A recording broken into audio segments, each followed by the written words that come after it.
नूरपुर गांव में किटी नाम की एक चिड़िया रहती थी। किटी की 2 साल की एक बेटी होती है जिसका नाम लाडो होता है। किटी लाडो को लेकर ऑटो चलाती है, लेकिन ये बात बाकी के ऑटो वालों को पसंद नहीं आती। तुम्हें और कोई काम नहीं मिला क्या करने के लिए जो ऑटो चला रही हो? ये काम तुम्हारे करने का नहीं है, ये हम मर्दों का काम है, लड़कियों का नहीं। राजू, तुम बिल्कुल सही कह रहा हो। ये काम करते हमारी इज्जत मत खराब करो, चुपचाप दूसरा काम ढूंढ लो। राजू और बंटू हर रोज किटी माँ को बातें करके परेशान करते हैं, लेकिन किटी माँ उनकी बातों का कोई जवाब नहीं देती और उन्हें चुप रहकर एक बेहतरीन जवाब दे देती है। तुम कौन होते हो किसी को कोई काम करने से मना करने वाले? ठीक से ध्यान दो, तुम्हें भी नहीं चलाना चाहिए ऑटो। शाम होते ही तो तुम नशे में धुत हो जाते हो और नशे में ऑटो चलाते हो, ऐसे कैसे हो? किटी माँ ने वहां से चले जाना ही बेहतर समझा, लेकिन उसकी बातें सुनकर राजू और बंटू को ऐसे लगता कि किटी माँ इनकी बेइज्जती करके चली गई है, इसीलिए उन्हें सबक सिखाना चाहिए। ये सोचकर वो एक तरकीब बनाने लगते हैं और वो किटी माँ को तंग करने के लिए हर रोज उसकी ऑटो का कोई ना कोई सामान तोड़कर उसे परेशान करते हैं और बातें भी बनाते हैं। अभी तक तो मेरे ऑटो की लाइट बिल्कुल ठीक थी, ये किसने किया? सच बताओ, ये तुमने से किसने किया है, राजू या बंटू? तुमने?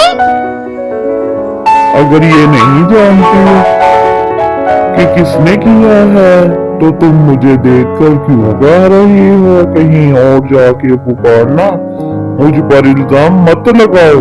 तुमने मुझे क्या देखा है मैंने तुम्हारी लाइट खराब की है? ऐसे राजू ऑटो की लाइट तोड़कर किटी पर गुस्सा करता है, इसलिए वो चुपचाप चली जाती है। लेकिन राजू और बंटू जैसे ऑटो वाले खामोश नहीं रहते हैं, वो किसी ना किसी तरह किटी को परेशान करते ही रहते हैं। ऐसे ही कुछ साल बीत जाते हैं और किटी की बेटी भी बड़ी हो जाती है और बातें करने शुरू कर देती है और माँ से कहती है, माँ, वो लोग क्यों हमें ऐसे देखते हैं? बेटा, कमजोर दिल लोग बहादुर लोगों को देखकर हैरान होते हैं बेटा, इसीलिए तो वो हमें ऐसे देखते हैं।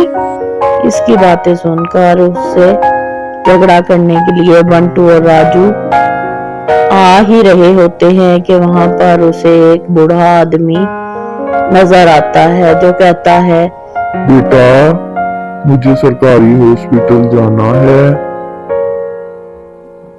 और मैं किराया घर बुलाया हूँ, क्या तुम मुझे वहां तक छोड़ दोगी?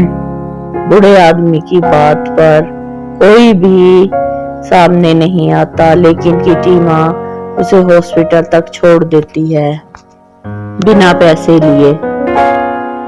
शुक्रिया कहकर वक्त जाया मत करें, आप जाने चाहिए अंदर मरीज आपका इंतजार कर रहे हैं।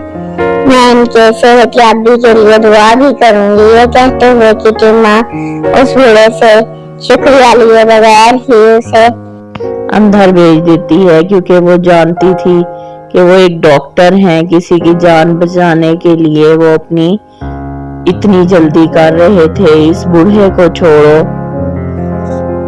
इस ऑटो स्टैंड पर आते ही राजू बंटू से बोलना शुरू कर देते हैं, मिल गई तसल्ली तुम्हें? छोड़ आई तुम उसे बगैर पैसों के?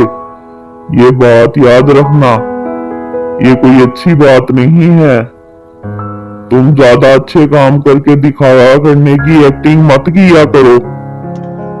किटी चुपचाप खड़ी रहती है, इसलिए क्योंकि वो जानती थी कि इसने टैक्सी स्टैंड के असूलों के खिलाफ कहा है और वो लोग बिल्कुल सही कह रहे हैं। ये रूल्स के खिलाफ बात थी, इसीलिए किटी बिल्कुल चुप रही। इस पर बहुत बातें कहते रहे वो लोग। तभी राजू को एक फोन आता है और वो वहां से चला जाता है। फिर बंटू बोलता है, बहुत मजा आ रहा था, मगर मुझे जाना होगा। मैं और आकर दोबारा कंटिन्यू करता हूँ। थोड़ी देर में मैं वापिस आता हूँ। ऐसे कहते हुए बंटू सीधा हॉस्पिटल जाकर अपनी बीवी को देखता है, जो अचानक से एक्सीडेंट होने की वजह से जख्मी होती है और बिस्तर पर पड़ी होती है। लेकिन उसको सही देखकर वो खुश हो जाता है और डॉक्टर का शुक्रिया अदा करता है और कहता है, शुक्रिया, मुझे नहीं पता। तब डॉक्टर उसे कहता है कि शुक्रिया मेरा नहीं बल्कि उस ऑटो वाली को करो। ये बात समझ में आने के बाद बंटू किटी माँ से माफी मांगता है और उसे अपनी गलती का एहसास भी हो जाता है और ऐसे कभी भी वो किसी को परेशान नहीं करता है और ना किसी और को किटी को परेशान करने देता है।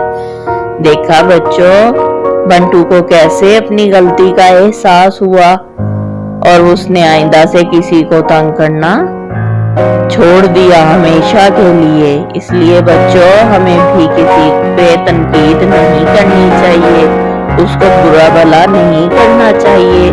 अगर कोई मर्द और औरत में कोई फर्क नहीं है, अगर कोई काम करता है तो उसे करने देना चाहिए। और बच्चों, अगर आपको कहानी अच्छी लगी हो तो मेरे चैनल को लाइक और सब्सक्राइब जरूर कर दें।